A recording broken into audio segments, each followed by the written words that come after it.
I really loved fitness, macro counting, different ways to exercise, different programming stuff. And I was obsessed with it. So much so that the people that I worked with were like, dude, if you don't start a gym, I'll pay for the gym so that you stop talking about this stuff. There are 3 paths that every entrepreneur eventually has to take. You have the path of the pure artist, the path of the pure entrepreneur, and then a hybrid path. So the path of the artist is the person who loves doing the thing. Now, your art form might be plumbing. Your art form might be carpentry, coding software, making media, making wallets. You have something that you enjoy doing and you do it well. The second path on the extreme is that you love business. Business is your art form, and it doesn't really matter what business you're in. I love working with different portfolio companies, whether it's solar sales, mortgage sales, physical products, software, service businesses, brick and mortar chains. Like, we have all of those in our portfolio, and I love growing them all. And that's because the art for me is the actual business itself. The third path is a hybrid path, and each of these paths can go all the way to the max limit here. So an example is Tobias Lütke, who is the founder of Shopify.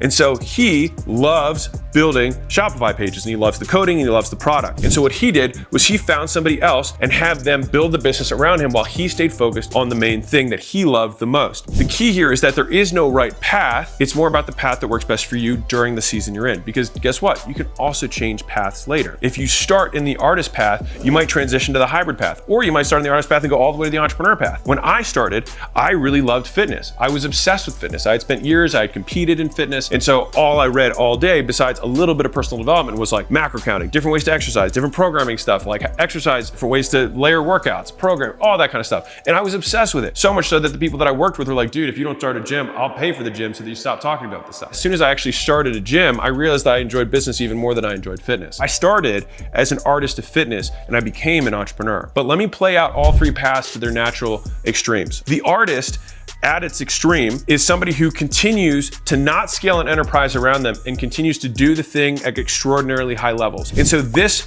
ultimately goes from a commoditized price point to a premium price point to a luxury price point. All right, so commoditized price point is like, if you're a plumber, you do the same plumbing work everyone else does, right? Now, if you start doing it really well, word of mouth starts to build and you can start raising your prices because you are now a premium provider. You do better work, you do it faster. People come to you because they trust your work, right? Now, at the highest level, it becomes luxury. You become so advanced in plumbing, you can do it for a massive building, or you can do it for luxury homes and you make it look ornate and awesome and cool and whatever. What happens is demand continues to increase for your services or your product. And so rather than increase the number of units you sell, you just increase the price. You still make significantly more money and a lot more profit in that business model, but it still keeps you doing the core thing, which is that you like plumbing, you like making wallets, you like being a carpenter, whatever. You can have incredible artists who sell their paintings for millions of dollars a piece, and they don't have a massive organization around them. Their main thing that they focus on every day is the art. Now, there's obviously elements of entrepreneurship there because they make money. The hybrid version, developer who built the little website because he wanted to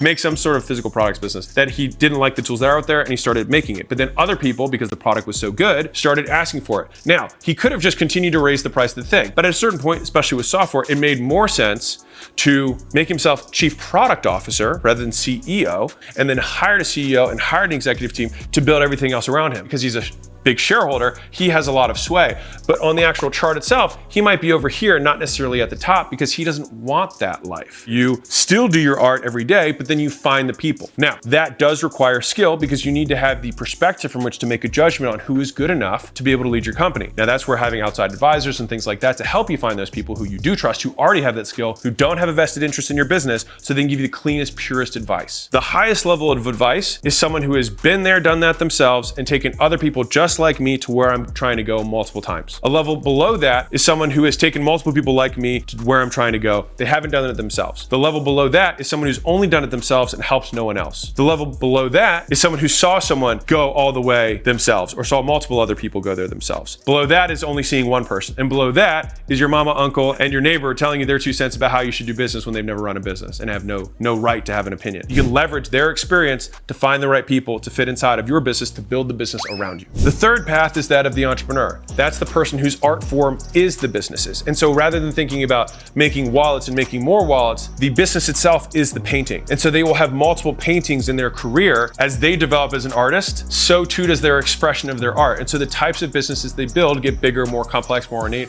or simpler, right? It just depends on what type of entrepreneur they are. I'll tell you right now the amount of businesses that I've started.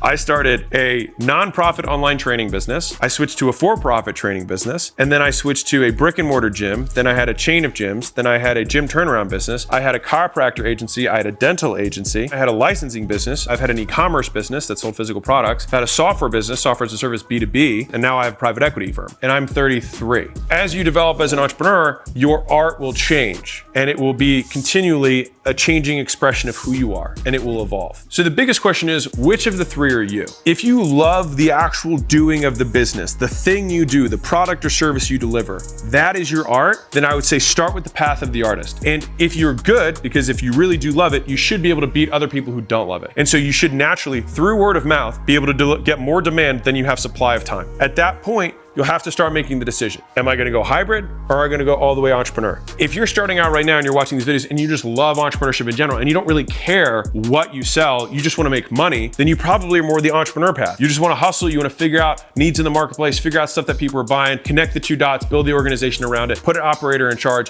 and then let it run and make cash flow.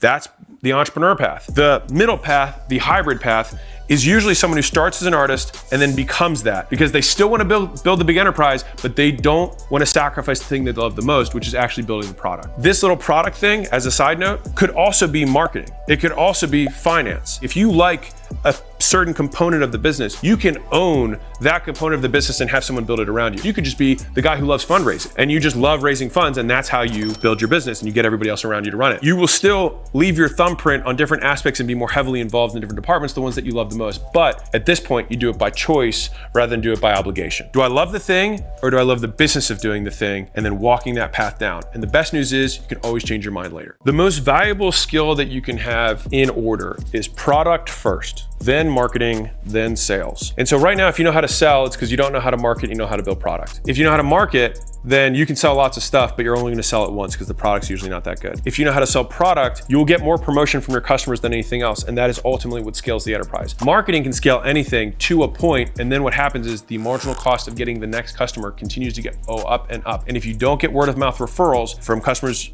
who use your product, then eventually it becomes untenable and your company will plateau. And so the key to building a very, very big thing that lasts for a very long time is having an exceptional product. And I get that you're like, sure, but how do I make money? And you know what? If you just sell shit, you can make money. If you market shit well, you can make even more money. And what happens for most entrepreneurs is they actually go in that direction. They just learn how to sell shit because that's the easiest skill to learn. You can learn it in a couple weeks. Learn how to market takes a little longer. You learn how to write copy. It's really just translating the persuasion of sales into different types of media and selling to many people at once. And so the highest leverage thing you can do is make an exceptional product that other people want to promote for you. My first real big experience with this was the book. So $100 Million Offers is a book. It's 99 cents. You can get it on Amazon. Like right now, it sells 25,000 copies a month with no paid ads. The reason for that, and a lot of people who knew me from high school or knew me from college are like, dude, it's so crazy. Some guy I know from work is like, dude, you got to read this book. And it was your book. You have more people who send you business than people who leave just based on how good your product is. That continues to compound to the end of time.